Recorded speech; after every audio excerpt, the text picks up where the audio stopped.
শীতকালে যারা বাত ব্যথা আক্রান্ত, আর্থ্রাইটিসে আক্রান্ত, মাংসপেশির ব্যথায় আক্রান্ত, বয়স্ক হোক বা দীর্ঘদিন রোগে আক্রান্ত, তাদের ব্যথা বেদনা বেড়ে যেতে পারে। বা হঠাৎ করে শীতকালে দেখবেন অনেকে হাঁটু ব্যথা, কোমর ব্যথায় আপনারা আক্রান্ত হয়ে যাচ্ছেন।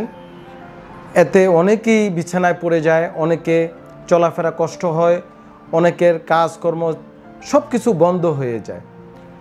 ঘরোয়া কিছু চিকিৎসা পদ্ধতি আছে যেটার মাধ্যমে আপনি খুব সহজেই এই ব্যথামুক্ত থাকতে পারবেন।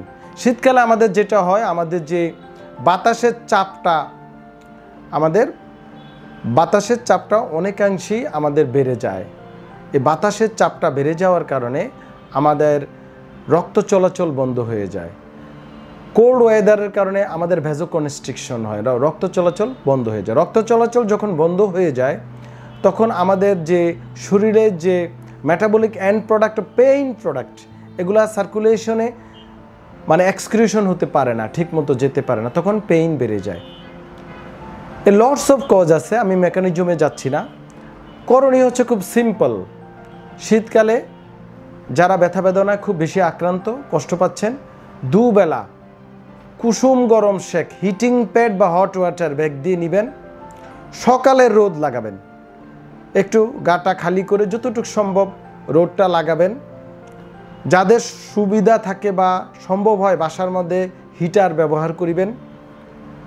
কিছুটা ওয়ার্ম আপ করবেন, সেটা বিছানার মধ্যে হোক, রাতে যখন ঘুমাতে যাবেন কিছুটা ওয়ার্ম আপ করবেন। হাত পা নাড়াবেন, একটু কোমর উঠালেন, একটু হাঁটু ভাঁজ করলেন, সোজা করলেন, হাত উঠালেন, পিছনে নিলেন। শ্বাস প্রশ্বাসের ব্যায়াম, জোরে জোরে শ্বাস নেওয়া, নাক দিয়ে মুখ দিয়ে ছেড়ে দেওয়া, এই সকল ব্যায়াম করবেন।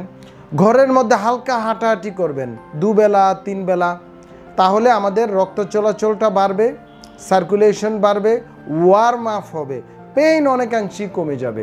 অনেকে কি করেন, শীতকালে মুভমেন্ট করেন না, বিছানায় শুয়ে থাকেন, বিভিন্ন ল্যাপ কাঁথা মরু দিয়ে চলাফেরা করতে চান না, মনে করেন ব্যথা আরও বেড়ে যেতে পারে। এটা একটা ভুল ধারণা।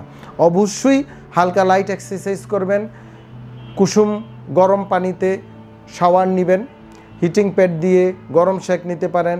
বিভিন্নভাবে আপনারা গ্রামে গঞ্জে যেমন দেখবেন আগেকার মানুষ কিন্তু গরম নিত, ভাপ নিত, তো সেটা যদি নিরাপদভাবে নেওয়া যায়, যেন আগুনে না পড়া যায় বা দুর্ঘটনা না হয়, তাহলে অনেকাংশেই দেখবেন পেইন আপনার কমে গেছে। এবং শীতকালে আপনারা যদি প্রয়োজন হয় ব্যথানাশক যে ক্রিমগুলা ওষুধের দোকানে কিনতে পাওয়া যায় অ্যাভেলেবেল, এই ক্রিম আপনারা লাগাতে পারেন, পাশাপাশি গরম শেক দিতে পারেন। শীতকালীন যে সবজিগুলো আসে বাংলাদেশে, এই সবজিগুলো ব্যথা কমাতে অত্যন্ত কার্যকরী। তো এই সবজিগুলো আমরা শীতকালে খেতে পারি। পাশাপাশি দুধ এবং দুগ্ধজাত খাবার খুবই ইম্পর্ট্যান্ট ব্যথা কমাতে। শীতকালে ব্যথা বেদনা যদি ঘরোয়া চিকিৎসায় কাজ না হয়, বা ঘরোয়া আমি যে বললাম চলাফেরা, গরম শেক নেওয়া, শাওয়ার নেওয়া, মুভমেন্ট করা, লাইট এক্সারসাইজ করা, হিট দেওয়া, এই যে বিভিন্নভাবে করার পরেও যদি ভালো না হয়, তাহলে অবশ্যই আপনাকে একজন বিশেষজ্ঞ চিকিৎসকের শরণাপন্ন হতে হবে।